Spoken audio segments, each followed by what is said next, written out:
लक्षद्वीप बनाम मालदीव का मसला इंटरनेशनल होता जा रहा है। बीते रोज 9 जनवरी को चीन के सरकारी अखबार ग्लोबल टाइम्स ने लिखा कि भारत को मालदीव के मामले में उदार रवैया अपनाना चाहिए। उधर इजराइल ने भारत का पक्ष लिया। इजरायली दूतावास ने लक्षद्वीप में पर्यटन को बढ़ावा देने पर जोर दिया है।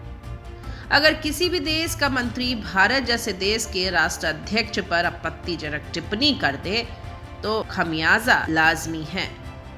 5 जनवरी को चीन के जिस सरकारी अखबार ने भारत और प्रधानमंत्री मोदी की विदेश नीति की जमकर तारीफ की, वही 4 दिन बाद 9 जनवरी को भारत को उधार होने के नसीहत दे रहा है।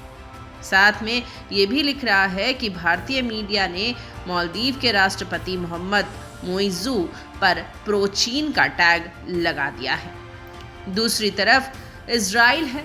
इजराइल और हमास के बीच चल रहे युद्ध में इजरायली सेना ने अब तक 23,000 से ज़्यादा फिलिस्तीनियों को मार दिया है। लेकिन इसके लिए भारत ने खुले तौर पर इजराइल की आलोचना नहीं की, बस युद्ध विराम की अपील की और डिप्लोमेसी से मामला सुलझाने की बात कही। भारत के इस रवैये को प्रो इजराइल देखा गया और लगता है इजराइल इस फेवर को लौटा रहा है। भारत में इजरायली दूतावास ने 8 जनवरी को लक्षद्वीप में पर्यटन को बढ़ावा देने की बात कही। दूतावास ने एक्स पर लक्षद्वीप की तस्वीरें शेयर की और लिखा, भारत सरकार के अनुरोध पर हम पिछले साल लक्षद्वीप में थे। समुद्र के खारे पानी से नमक अलग करने का प्रोग्राम शुरू करने की बात चल रही थी। हम कल इस प्रोजेक्ट पर काम शुरू कर सकते हैं। उन लोगों के लिए जो अभी तक लक्षद्वीप की सुंदरता नहीं देख पाए हैं, ये वहाँ की कुछ तस्वीरें हैं। इस द्वीप का मनमोहक आकर्षण देखिए। इस बीच सोमवार 8 जनवरी को मालदीव के दूत को भारत के विदेश मंत्रालय ने बुलाया और पीएम मोदी के खिलाफ टिप्पणियों पर कड़ी आपत्ति व्यक्त की। इससे पहले 7 जनवरी को ही मालदीव सरकार ने अपने 3 उप मंत्रियों को निलंबित कर दिया था। भारत और मालदीव के संबंध पुराने हैं।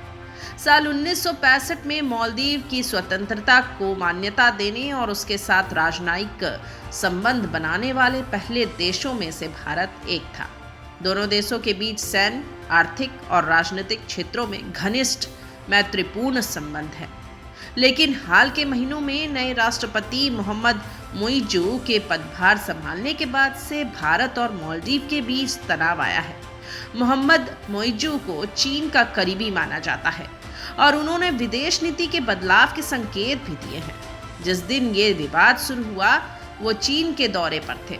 फ्यूजियान प्रांत में मालदीव बिजनेस फोरम में मोइज़ू ने चीन को मालदीव का सबसे करीबी सहयोगी बताया। उन्होंने चीन से अपील भी की है कि उनके देश में ज़्यादा से ज़्यादा पर्यटक भेजें। वहीं ग्लोबल टाइम्स में लिखा गया है कि चीन ने हमेशा मालदीव को एक समान भागीदार माना है और उसकी संप्रभुता का सम्मान किया है। इन टिप्पणियों से पता चलता है कि मालदीव, चीन और भारत की डिप्लोमेसी कितनी जटिल है।